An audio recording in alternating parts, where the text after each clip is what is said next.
हैरतनाक और अजीबोगरीब खबर है कि हुकूमत आपके घरों पर कब्जा करने जा रही है।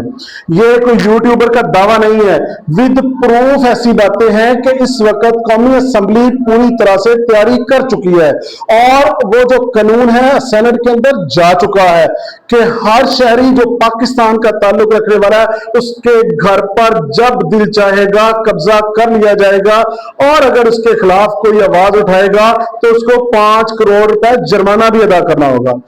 जरा दिल थाम के तफसीलात को सुनिएगा और उससे पहले आपसे गुजारिश है कि चैनल को जरा सब्सक्राइब कर लीजिएगा। वजीर जो पाकिस्तान की कौमी असेंबली है उसके अंदर आईटी की वजीर हैं जनाब शिजरा फातिमा साहिबा, उन्होंने एक बिल पेश किया है कि जितनी भी पाकिस्तान की आईटीज कंपनी हैं या ये जो सर्विसेज फराहम करती हैं इंटरनेट की या फोन की सेलुलर कंपनीज है, वो जब चाहे जहां चाहे जिसके घर पर चाहे जिसकी प्रॉपर्टी पर चाहे हवेली हो घर हो दुकान हो मकान हो छत हो सहन हो वहां पर अपना टावर और अपनी इक्विपमेंट लगा सकती हैं और कोई शहरी उसे रोक नहीं सकता। इस बिल को याद रखें, हैरतनाक बात यह है आपके हाथों के तोते उड़ जाएंगे कि इसको कौमी असेंबली ने, जिन मेंबरान कौमी असेंबली को आपने मुंतखब करके भेजा है वो पास कर चुके हैं। 35 रुकनी कमेटी ने इसका फैसला दे दिया है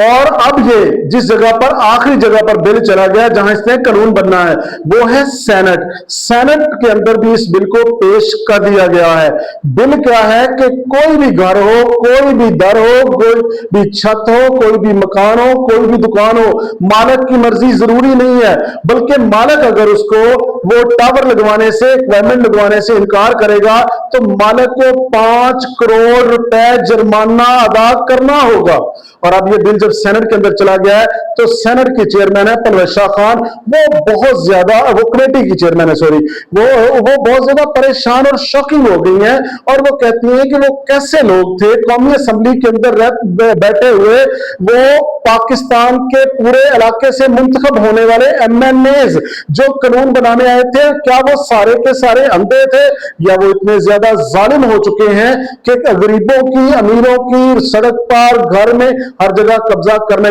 और ये कब्जा कानूनी तौर पर हो रहा है। जब आप अपने घर पर उनको मना करेंगे साथ आप घर भी देंगे दुकान भी देंगे और साथ 5 करोड़ रुपए जुर्माना भी देंगे। और याद रखिए ये कानून अगर अगले चंद दिनों में सेनेट से भी पास हो गया तो फिर आपके पास कोई बात नहीं रह जाएगी। आप ये तो सबको पता है कि इस वक्त पाकिस्तान की सुप्रीम कोर्ट किसी कानून का ना तो जायजा ले सकती है और ना इस पर अपना कोई अलग से फैसला दे पा रही है। ये पिछले दिनों में जितने भी फैसले आ रहे हैं ये सारे के सारे इस बात के गवाह हैं। तो अब आपको क्या लगता है कि ये हुकूमत इससे बड़ी कोई ज्यादती कर रही है? अगर आप कसूर के, लाहौर के, खानेवाल के, मियां चन्नू के, मुल्तान के, पेशावर के, कराची के किसी भी एरिया से ताल्लुक रखते हैं तो खुदारा सोचिए कि आपका एमएनए आपको बेच रहा है। ये जितने भी आपने एमएनए को मुंतखब किया है और ये पीपल्स पार्टी के हों, ये तहरीक इंसाफ के हों, ये पाकिस्तान मुस्लिम लीग नून के हों, सारे के सारे आपको आपके घरों को सरेआम बेच रहे हैं और कानून बना के बेच रहे हैं।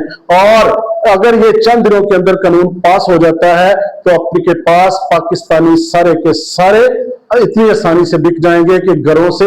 बाहर आ जाएंगे, फकीर बन जाएंगे, आपका घर आपसे छीन लिया जाएगा और साथ आपको अपना सब कुछ बेच के जुर्माना भी देना पड़ेगा। आप क्या समझते हैं किस तरह के कानून पाकिस्तानी कौमी असेंबली और सेनेट में पेश होने चाहिए और इनको मंजूर करने वाले एमपी एमएनए जितने भी हैं क्या वो जालिम हैं या नहीं, और आने वाले वक्त में आप उनके साथ क्या सलूक करेंगे? अपनी राय कमेंट सेक्शन में जरूर दीजिएगा।